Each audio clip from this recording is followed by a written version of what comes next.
पाठ 17 अव्यय, page number 117। सभी अपना निकाल लीजिए और पेंसिल भी। अव्यय देखो, आपने 5th क्लास में भी पढ़ा होगा। अव्यय क्या होते हैं? अव्यय अव्यय अविकारी शब्द होते हैं। पहले हम अव्यय का पेंसिल लेकर के इसके ऊपर लिख लीजिए ए प्लस व्यय। अव्यय शब्द दो शब्दों से मिलकर बना है, ए प्लस व्यय। ए का मतलब आपको मैंने पहले ही बता रखा है जब क्रिया में आपको पढ़ाया था। ए का मतलब होता है नहीं, व्यय मतलब खर्च। ऐसे शब्द, हम हिंदी भाषा में शब्द ही पढ़ रहे हैं, ऐसे शब्द जो जिनमें कोई खर्च नहीं हो सकता, मतलब जो परिवर्तन नहीं हो सकता, जो एज इट इज रहते हैं, उन्हें अव्यय कहते हैं। ओके। अब अव्यय का ही दूसरा नाम है अविकारी। आपको कहीं कहीं अव्यय शब्द मिलता है, कहीं अविकारी शब्द मिलता है, दोनों ही एक दूसरे के पर्यायवाची हैं। हम अव्यय शब्दों को ही अविकारी कहते हैं। तो अविकारी का भी हम संधि विच्छेद करके देखेंगे। या इसमें कौन सा उपसर्ग लगा है? ए प्लस, इसमें ए उपसर्ग है विकारी में, ए प्लस विकार प्लस ई प्रत्यय। ए मतलब नहीं, विकार मतलब बदलाव या परिवर्तन। तो ऐसे शब्द जिनमें कोई बदलाव या परिवर्तन नहीं होते, वो अविकारी शब्द होते हैं। अब बच्चों, ऐसे शब्द कैसे, मतलब कौन से शब्द या किसी शब्दों में किसके कारण से बदलाव या परिवर्तन आता है? तो देखिए, मान लो कोई एक संज्ञा शब्द है, मान लो मेज।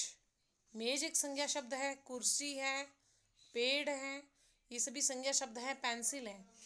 अब आप बताइए, इन संज्ञा शब्दों में क्या परिवर्तन होता है या नहीं होता? होता है। परिवर्तन किस किस के कारण होता है वो मैं आपको समझा देती हूँ। आप लिख भी सकते हैं एक साइड कि किसी भी संज्ञा शब्द में परिवर्तन होता है किसके कारण। हमारे व्याकरण के टॉपिक ही हम पढ़ते हैं, लिंग, वचन और कारक के अनुसार। काल के अनुसार भी होता है और कारक के अनुसार भी। जैसे अब मेज का है, मेज का लिंग बन सकता है या वचन बनेगा, या कारक के अनुसार परिवर्तन कर लेंगे। मेज का लिंग तो नहीं बदलता, लेकिन मेज का ये वचन के अनुसार परिवर्तन हो सकता है। मेजें क्या बन जाएगा? मेजें। मेजें। हाँ, कारक का कैसे होगा? जैसे बच्चों, कारक की जो विभक्ति चिन्ह लगते हैं, मेज को, मेज में, मेज पर, मेज से, जो ये के से हम जो लगा रहे हैं कारक चिन्ह है, तो इनके कारण भी शब्द के रूप में परिवर्तन हो रहा है। भाई मेज पर प्रथम कारक की मेज को कारक का कौन सा कारक है? मेज से, मेज के द्वारा, मेज के ऊपर, कहीं अधिकरण कारक है। तो इनमें परिवर्तन हो रहा है। अब दूसरा होता है, मैंने अभी आपको बताया किसी भी शब्द में किसके कारण परिवर्तन होता है? लिंग। बोलो, लिंग वचन कारक। बोलिए, लिंग, वचन, कारक। कारक के अनुसार किसी भी शब्द में परिवर्तन हो जाता है। तो एक तो ऐसे शब्द जिनमें परिवर्तन होता है, संज्ञा शब्दों में भी परिवर्तन होता है। दूसरा सर्वनाम, सर्वनाम शब्दों में परिवर्तन होता है वचन के कारण भी। जैसे मैं का हो जाता है हम, और तुम, यह का वचन परिवर्तन होता है बहुवचन में ये, वह का वे। तो सर्वनाम शब्दों में भी परिवर्तन होता है, संज्ञा शब्दों में। और कौन से शब्द जिनमें परिवर्तन हो जाता है? विशेषण शब्दों में भी। जैसे अच्छा शब्द है, अच्छा का विशेषण क्या होगा? अच्छी। अच्छा का मतलब स्त्रीलिंग में परिवर्तन हो जाएगा अच्छी, और इसका बहुवचन हो जाएगा अच्छे। समझ गए? तो वचन के कारण भी परिवर्तन हो रहा है शब्द का, और लिंग के कारण भी। और इनमें कारक के अनुसार हो जाता है परिवर्तन। अच्छों को, अच्छों ने, अच्छों से। क्रिया, अब क्रिया शब्द होता है कोई भी, क्रिया में परिवर्तन हमेशा काल के अनुसार आता है। किसके अनुसार? काल के अनुसार। जैसे मैंने आपको जब काल पढ़ाए थे तो उसमें क्वेश्चन में बताया था कि इसे याद रखना कि क्रिया शब्दों में परिवर्तन किसके अनुसार होता है, या क्रिया रूप किसके कारण बदलते हैं? काल के अनुसार। जैसे क्रिया शब्द है पढ़ना, तो पढ़ना का क्या होगा? पढ़ेगा भविष्य काल में, वर्तमान काल में पढ़ रहा है या पढ़ता है, और पढ़ रहा था, पढ़ रहे थे, वो पढ़ा था, ये भूतकाल के कारण क्रिया में बदलाव आ रहे हैं। तो देखिए, आप समझ गए होंगे किसी ऐसे कौन कौन से शब्द जिनमें बदलाव आ जाते हैं। संज्ञा, सर्वनाम, विशेषण और क्रिया। संज्ञा, सर्वनाम और विशेषण और क्रिया के कारण क्रिया, शब्दों में परिवर्तन आता है। क्रिया में परिवर्तन आता है, किसके कारण आता है? लिंग, वचन, कारक और काल के अनुसार। भाई कि कोई भी शब्द अब किसके अनुरूप रूप बदलते हैं? लिंग के अनुरूप या लिंग के कारण, वचन और कारक कारक, और काल के कारण। कौन कौन से शब्द अपना रूप बदल लेते हैं? संज्ञा शब्द, सर्वनाम शब्द, विशेषण शब्द और क्रिया शब्द। शब्द, क्रिया शब्द। आए दो बात समझ में? Yes ma'am. भाई कौन कौन रूप बदलते हैं वो मैंने आपको बता दिया। और किसके कारण, ऐसे कौन से शब्द हैं जिनमें रूप परिवर्तन आता है? वो संज्ञा, सर्वनाम और क्रिया विशेषण शब्दों का रूप बदलता है। किनके कारण? लिंग, वचन, कारक और काल के कारण। अब देखिए, अब मैंने आपको भी अव्यय और अविकारी बताया। तो अव्यय या अविकारी दोनों समानार्थक शब्द हैं। अब मैं आपको जो भी कोई शब्द होते हैं इनके क्या दो भेद होते हैं, विकारी और अविकारी। तो पहला विकारी शब्द देखिए, विकारी क्या होते हैं? विकारी लिंग, वचन, कारक, इसको अंडरलाइन कर लीजिए। विकारी शब्द क्या होते हैं? लिंग, वचन, कारक आदि के कारण जिन शब्दों का रूप परिवर्तन हो जाता है। मैंने अभी आपको यही बताया था, कोई भी शब्द किसके कारण बदलते हैं? नहीं बदलते हैं। और जिनका हो जाता है वो तो विकारी, और जिनमें रूप परिवर्तन नहीं होता, मतलब नहीं, विकार मतलब परिवर्तन या बदलाव, जिनमें नहीं होता वो अविकारी, तो उन्हें विकारी शब्द कहते हैं। ये चार प्रकार के होते हैं, संज्ञा, सर्वनाम, विशेषण और क्रिया। अब अविकारी शब्द इनको भी अंडरलाइन करो, इनकी डेफिनेशन एनटीएससी में पूछे जाते हैं ऐसे ही प्रश्न। लिंग, वचन, कारक आदि के कारण जिन शब्दों का कोई भी परिवर्तन नहीं आता उन्हें अविकारी शब्द कहते हैं। इनके भी चार संख्या होती है, इनके भी चार भेद होते हैं।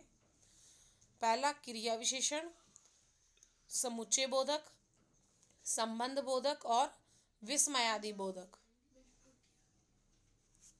क्रिया कौन कौन से होते हैं? बोलिए साथ साथ में।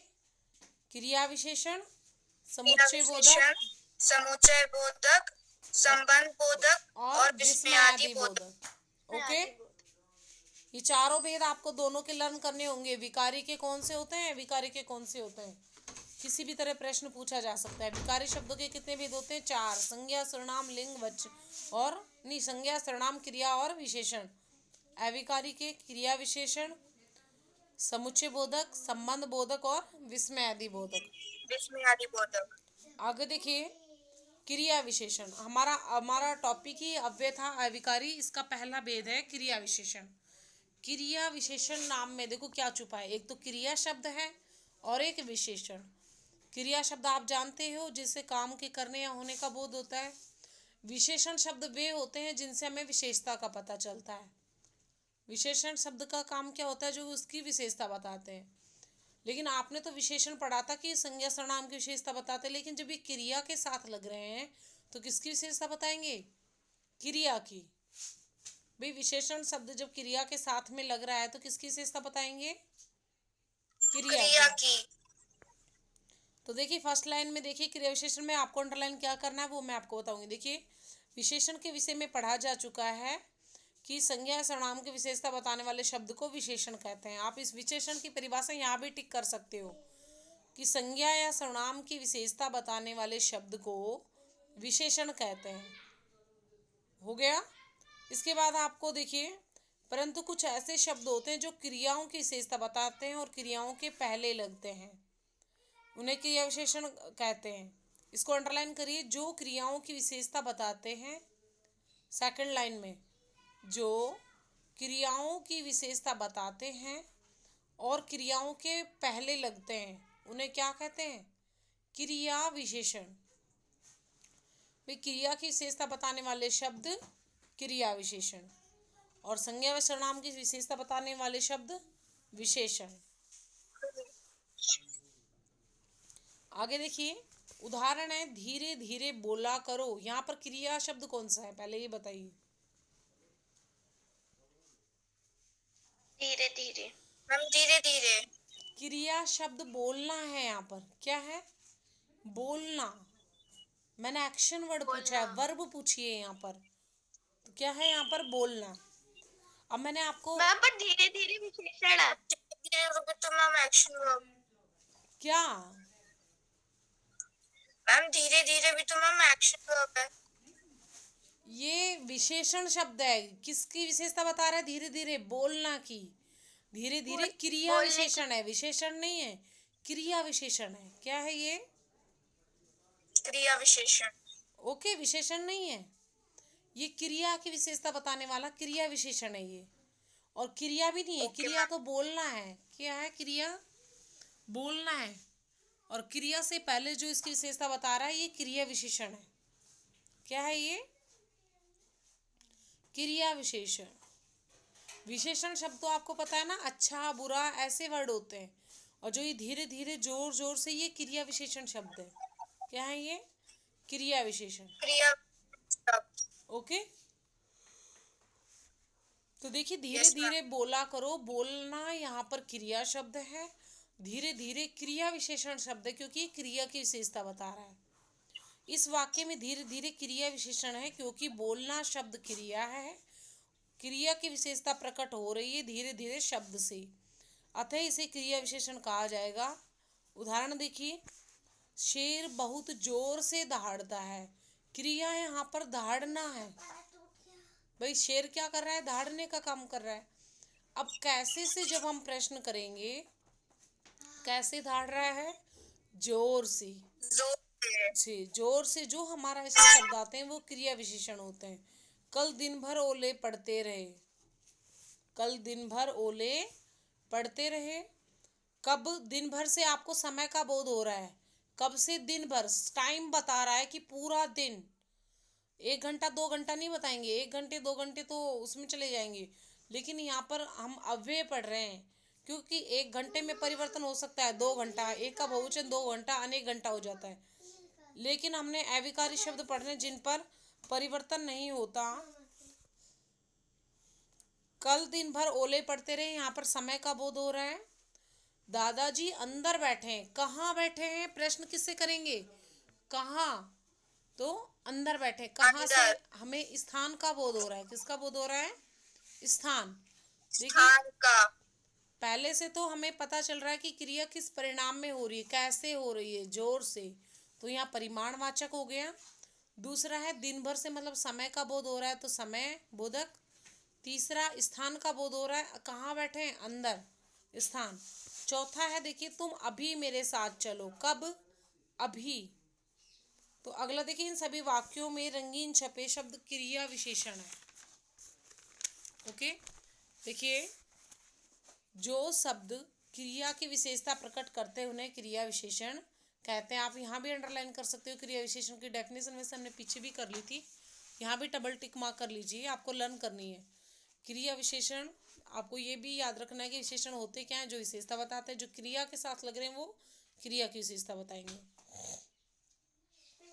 अब देखिए क्रिया विशेषण के भेद। क्रिया विशेषण के भेद देखिए, यह स्पष्ट हो चुका है कि क्रिया की विशेषता बताने वाले शब्द को क्रिया विशेषण कहते हैं। प्रश्न उठता है कि क्रिया किस स्तर पर होती है। कुछ क्रिया विशेषण क्रिया के होने की रीति मतलब ढंग बताते हैं, कुछ क्रिया के होने के समय को बताते हैं, कुछ स्थान को बताते हैं, परिमाण को या रीति। इस आधार पर क्रिया विशेषण के कितने भेद होते हैं? 4। कितने होते हैं? 4, क्योंकि कोई तो क्रिया का स्थान बताएंगे, 4। कोई तो समय बताते हैं, कोई स्थान, कोई परिमाण और कोई रीति। रीति मतलब क्रिया कैसे हुई, कैसे कैसे से प्रश्न करेंगे। भाई काल का मतलब है समय। समय का जब कोई प्रश्न करना है तो हम क्या करेंगे? कब। स्थान का कहाँ, भाई आप कहाँ गए थे? स्कूल गए थे, है ना, तो कहाँ। परिमाण में हम कितना से प्रश्न करेंगे? कितना। और रीति का कैसे। ओके, जैसे पहले देखिए कालवाचक क्रिया विशेषण। क्रिया विशेषण का पहला भेद है कालवाचक। कालवाचक मतलब जो समय का बोध करा रहे हैं। तो डेफिनेशन बहुत सिंपल है, देखिए जिस शब्द से हमें किसी क्रिया के होने के समय का ज्ञान हो। काल का अर्थ आपको पता ही है, समय। समय का ज्ञान हो, अर्थात क्रिया कब हो रही है। हम कह सकते कब से प्रश्न करेंगे, क्रिया कब हो रही है यह पता चले, उसे कालवाचक क्रिया विशेषण कहते हैं। देखिए एग्जाम्पल, तुम ठहरो, चारू अभी आ रही है। अभी का प्रश्न कैसे करेंगे, कब आ रही है, अभी। तो आपको पता लग रहा है समय का बारे में बता रहे हैं कि वो अभी आ अभी रही आ है। रही है। हाँ, परसों मुझे मसूरी जाना है। परसों कब जाना है आपको, परसों। तो ये है आपका समय का बोध हो रहा है यहाँ पर। सदा सत्य बोलना चाहिए, कब बोलना चाहिए, सदा। सदा मतलब हमेशा। तो कुछ अन्य कालवाचक विशेषण शब्द है। कालवाचक मतलब जो समय का बोध करा रहे हैं, जैसे प्रतिदिन, आजकल, नित्य, अब, जब, हर बार, सदैव, दिन भर और आज, कल। तो ये शब्द क्या है, कालवाचक क्रिया विशेषण है। आया कुछ समझ में भाई। कालवाचक यस मैम। क्रिया विशेषण को पहचानने के लिए हमें कब से प्रश्न करना पड़ेगा। दूसरा देखिए स्थानवाचक। स्थान के लिए मैंने आपको बताया, इसमें किससे प्रश्न करेंगे, कहाँ, किससे करेंगे, कहाँ। जैसे जिस शब्द से कहाँ। जिस शब्द से क्रिया के स्थान का बोध होता है, अर्थात क्रिया कहाँ घट रही है यह पता चलता है, उसे स्थानवाचक क्रिया विशेषण कहते हैं। जैसे अमित भाटिया ऊपर बैठा है, कहाँ बैठा है, ऊपर। तो ऊपर से आपको उस क्रिया के होने के स्थान का बोध हो रहा है। हितेन पास ही बैठा है, हितेन कहाँ बैठा है, पास में ही। अनुज ने समीप आकर कहा, कहाँ आकर कहा उसने, समीप आकर। जो बच्चे न्यूज़ जोइनीज हैं, मैं पेज नंबर 118 ग्रामर बुक में पढ़ा रही हूँ। 118 ग्रामर बुक। अगला देखिए परिमाणवाचक क्रिया विशेषण।